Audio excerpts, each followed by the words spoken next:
محمد نصلی علی رسول الکریم اما بعد اعوذ باللہ من الشیطان الرجیم بسم اللہ الرحمن الرحیم وقل الحق من ربکم فمن شاء فلیؤمن ومن شاء فلیکفر انا اعتدنا للظالمین نارا احاط بهم سرادقها وان یستغیثوا یغاثوا بماء کالمہل یشوی الوجوہ بأسر الشراب وساءت مرتفقا ان الذين آمنوا وعملوا الصالحات انا لا نضيع اجر من احسن عملا اولئك لهم جنات عدن تجري من تحتهم الانهار يحلون فيها من اساور من ذهب ويلبسون ثيابا خضرا من سندس واستبرق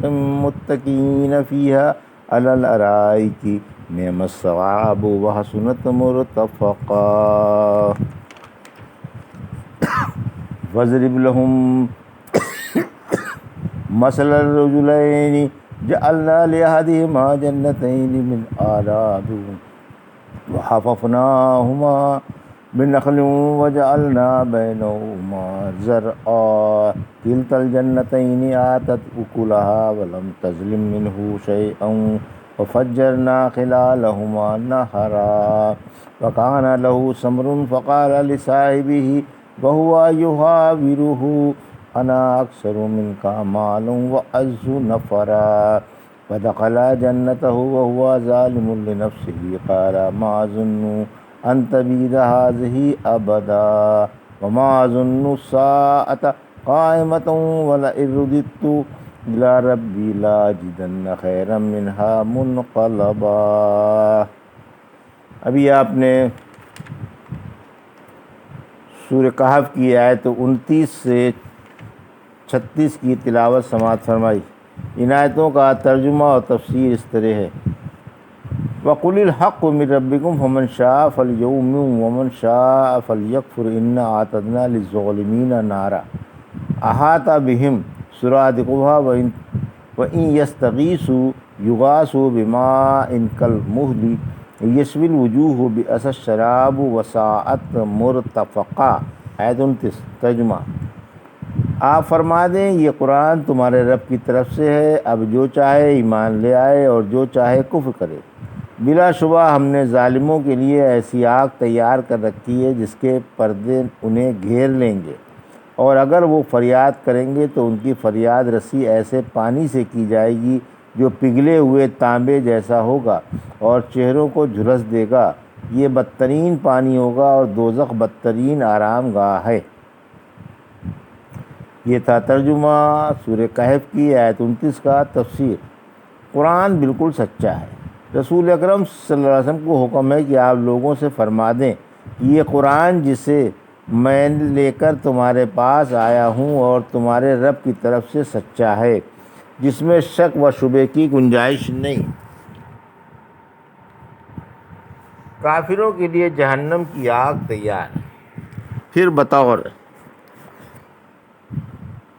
زجر و توبیخ کے فرمایا کہ اب تمہیں اختیار ہے، خواہ ایمان لاؤ یا نہ لاؤ۔ یاد رکھو ہم نے ظالموں کے لیے جو اللہ کو، اس کے رسول صلی اللہ علیہ وسلم کو اور اس کی کتاب کو نہیں مانتے آگ تیار کر رکھی ہے، جس کی قناتیں اور دیواریں انہیں چاروں طرف سے گھیرے ہوئے ہیں۔ فرمایا آگ کی قناتیں 4 دیواریں اور ہر دیوار کا عمق 40 سال کی مسافت ہے۔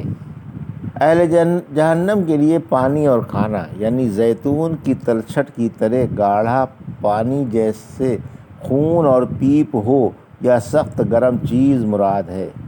بہرحال محل ہر وہ چیز ہے جس میں یہ تمام بری باتیں موجود ہوں کہ وہ سیاہ بدبودار گاڑھی اور سخت گرم ہو۔ اسی وجہ سے فرمایا کہ وہ شدت گرمی سے چہروں کو جھلس دے گی۔ جس وقت کافر اسے پینے کا ارادہ کریں گے اور اسے منہ کے پاس لائیں گے تو انہیں اس طرح جھلس دے گی کہ منہ کی کھال اس میں آ کر گرے گی۔ چنانچہ آپ نے فرمایا کہ وہ پانی زیتون کی گاد کی طرح ہوگا جب کافر پینے کے لیے اسے منہ کے پاس لائے گا تو اس میں اس کے چہرے کی کھال جھلس کر گر پڑے گی۔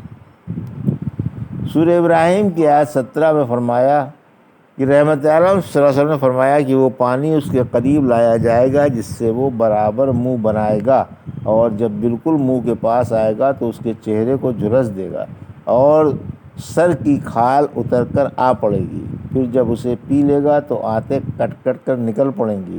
پھر آپ نے یہ آیت پڑھ کر سنائی،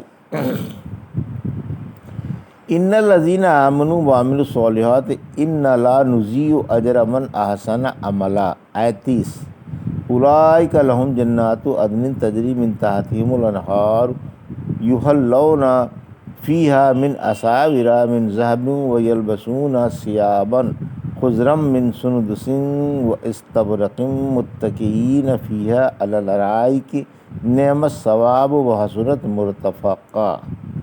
آیت 31، ترجمہ، واقعی جو ایمان لا کر اچھے عملوں میں لگے رہے تو ہم اچھے عمل کرنے والوں کے صلے رائگاں نہ جانے دیں گے۔ انہی کے لیے دائمی جنتیں ہیں جن میں نہریں جاری ہیں، جہاں ان کو سونے کے کنگن پہنائے جائیں گے اور سبز و نرم و باریک اور موٹے ریشم کے کپڑے ملیں گے، اور جہاں وہ تختوں پر آرام سے ٹیک لگائے بیٹھے ہوں گے۔ کیا ہی اچھا صلہ ہے اور کس قدر اچھی آرام گاہ ہے۔ ارباب سعادت کا بیان، یہ ترجمہ تھا آیت 30 اور 31 کا۔ اب تفسیر، پہلے بدبختوں کا بیان تھا، اب نیک بختوں کا بیان ہے جن کا اللہ پر اور اس کے رسول صلی اللہ علیہ وسلم کی لائی ہوئی تمام باتوں پر ایمان ہے اور عمل خوشی خوشی بجا لاتے ہیں۔ آیت 31، یعنی ایسے ہی لوگوں کے لیے ہمیشگی والی بہشت ہے جن کے بالا خانوں اور محلوں کے نیچے نہریں جاری ہیں۔ فرعون نے بڑے فخر سے کہا تھا، سورہ زخرف کی آیت 51 میں، یہ ہیں نہریں جو میرے محل کے نیچے جاری ہیں، کیا تم پھر بھی نہیں دیکھتے؟ پھر فرمایا کہ جنت والوں کو سونے کے کنگن پہنائے جائیں گے۔ سورہ حج کی آیت 23 میں فرمایا، انہیں سونے اور سچے موتیوں کے کنگن پہنائے جائیں گے اور جنت میں ان کا لباس ریشم کا ہوگا۔ یہاں لباس میں ذرا تفسیر ہے، یعنی انہیں دبیز مہین سبز و خالص ریشم کے کپڑے پہنائے جائیں گے۔ سندس یعنی نرم و نازک اور مہین ریشم، اور استبرق دبیز چمکدار ریشم۔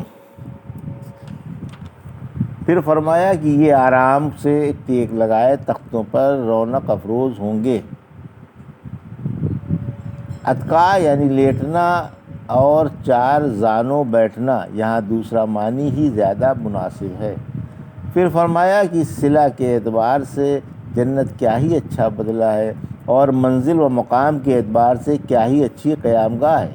جیسے جہنم کے مشروب کے بارے میں فرمایا تھا کہ کیا ہی برا مشروب ہے، اور مقام و آرام گاہ کے اعتبار سے کیا ہی بری جگہ ہے، اسی طرح سورہ فرقان میں جنت اور جہنم کا تقابل فرمایا ہے کہ واقعی جہنم منزل و مقام کے اعتبار سے کیا ہی بری ہے۔ پھر مومنوں کی صفتیں بیان کر کے فرمایا، انہیں ان کے صبر کے بدلے بالا خانے ملیں گے، اور اس میں انہیں مبارکبادیوں اور سلامتیوں ہی کی آوازیں آئیں گی، جہاں وہ ہمیشہ رہیں گے، جو منزل و مقام کے اعتبار سے کیا ہی اچھی جگہ ہے۔ وَاضْرِبْ لَهُم مَثَلَ الرَّجُلَيْنِ جَعَلْنَا لِأَحَدِهِمَا جَنَّتَيْنِ مِنْ أَعْنَابٍ وَحَفَفْنَاهُمَا بِنَخْلٍ وَجَعَلْنَا بَيْنَهُمَا زَرْعًا۔ آیت 32، كِلْتَا الْجَنَّتَيْنِ آتَتْ أُكُلَهَا وَلَمْ تَظْلِم مِّنْهُ شَيْئًا وَفَجَّرْنَا خِلَالَهُمَا نَهْرًا۔ آیت 33، وَكَانَ لَهُ ثَمَرٌ فَقَالَ لِصَاحِبِهِ وَهُوَ يُحَاوِرُهُ انا اکثر منکا مالا وأعز نفرا۔ آیت 34، ودخل جنتہ وهو ظالم لنفسه قال ما اظن ان تبید هذه ابدا۔ آیت 35، وما اظن الساعة قائمة ولئن رددت الى ربی لاجدن خیرا منها منقلبا۔ آیت 36۔ ترجمہ، آپ انہیں دو شخصوں کا حال بھی سنا دیں جن میں سے ہم نے ایک کو انگوروں کے 2 باغ عطا کر دیے تھے جن کے چاروں طرف حاشیے پر کھجوریں تھیں، اور دونوں باغوں کے درمیان کاشت ہوتی تھی۔ یہ دونوں باغ خوب پھلتے تھے اور ان میں ذرا سی بھی کمی نہ آتی تھی، اور ہم نے ان میں نہریں جاری کر رکھی تھیں، اور اس شخص کے پاس پھل تھے اس نے گفتگو میں اپنے ساتھی سے کہا کہ میرے پاس تجھ سے زیادہ مال ہے اور میں آدمیوں کے اعتبار سے بھی زیادہ عزت والا ہوں۔ اور وہ اپنے باغ میں گیا اور تھا بھی اپنے اوپر ظلم کرنے والا۔ بولا میں خیال نہیں کرتا کہ یہ باغ کبھی خراب ہوگا اور نہ میرے خیال میں کبھی قیامت آئے گی، اور اگر میں اپنے رب کے پاس لوٹایا بھی گیا تو لوٹنے کی جگہ اس سے بھی زیادہ اچھی پاؤں گا۔ یہ تھا ترجمہ آیت 32 سے 36 کا۔ تفسیر: مالدار مشرک و نادار مسلمان کی مثال۔ اوپر بیان تھا کہ مغرور مشرکوں کو کمزور و نادار مسلمانوں کے پاس بیٹھتے ہوئے آر آتی تھی اور انہیں اپنی دولت اور اپنی قومیت پر بڑا ناز تھا۔ یہاں ان کی ایک مثال بیان کی کہ کسی زمانے میں دو شخص تھے۔ ان میں سے ایک کو تو اللہ نے انگور کے 2 باغ دے رکھے تھے جن کے حاشیے پر کھجوروں کے لمبے لمبے درخت تھے اور جن کے درمیان کاشت ہوتی تھی۔ درختوں پر پھلوں کی اور کھیتوں میں اناج کی خوب پیداوار ہو رہی تھی۔ آیت 33، یعنی کھیت و باغات خوب برابر ہو رہے تھے اور پیداوار میں ذرا سی بھی کمی نہ آتی تھی۔ پھر ان میں جگہ جگہ نہریں جاری تھیں۔ آیت 34، آخرکار مال کی کثرت اور پھلوں کی فراوانی نے اس کا دماغ بگاڑ دیا۔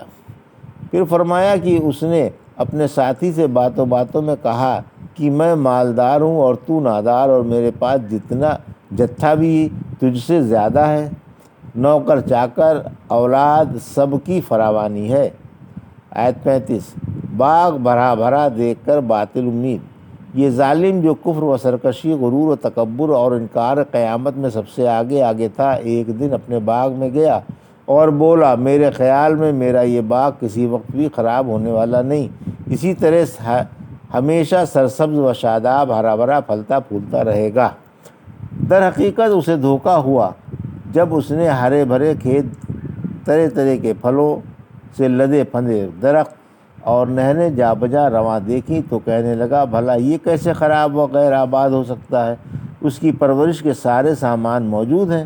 چونکہ اس کا اللہ پر یقین کمزور تھا، دنیوی زندگی پر اور اس کی رونق پر پھولا ہوا تھا، اور آخرت پر ایمان نہ رکھتا تھا، اس لیے اس نے نادانی سے یہ کہہ دیا کہ میرا باغ تباہ ہونے والا نہیں اور میرے خیال میں قیامت بھی آنے والی نہیں، یعنی قیامت کا عقیدہ ہی سرے سے غلط ہے۔